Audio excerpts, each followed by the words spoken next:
अस्सलाम वालेकुम दोस्तों, एक नई वीडियो के साथ आपकी खिदमत में हाज़िर हूँ। इस वीडियो में मैं आपको दिखाऊंगा अबशर के थ्रू हम अपना जो इस्तिमारा, जो गाड़ी की रजिस्ट्रेशन जिसको हम कहते हैं, वो कैसे रिन्यू करेंगे। सबसे पहले आपके पास आपकी गाड़ी की इंश्योरेंस होनी चाहिए वैलिड, और आपने अपनी गाड़ी की फ़ीस जो है वो पे कर दी हो। और थर्ड नंबर पे आपकी गाड़ी फास्ट होना ज़रूरी है, क्योंकि अगर आपकी गाड़ी इन तीनों में से कोई एक चीज़ भी नहीं आपने की होगी तो आपकी गाड़ी अबशर के थ्रू रिन्यू नहीं होगी।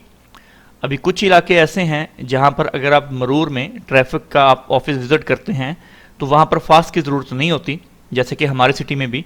अगर आप ये किसी मकतब के थ्रू करवाएंगे, जो गाड़ियों का जो जहाँ पर सेल होती हैं उस जगह से, तो वो आपको करवा के दे देंगे फास्ट के बिना। आपका जो रजिस्ट्रेशन कार्ड, जो आपका इस्तिमारा है, वो न्यू हो जाएगा।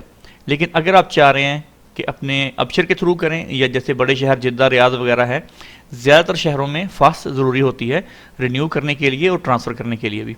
लेकिन हमारे इलाके में फ़िलहाल इसकी ज़रूरत नहीं होती। लेकिन मैंने गाड़ी फास्ट करवा ली थी तो सोचा क्यों मैं वहाँ पर विज़िट करूँ या क्यों उनको पैसे दूँ, मैं खुद ही अपने अबशर से इसको ऑटो रिन्यू, यानी खुद ही मैं इसको रिन्यू कर लेता हूँ।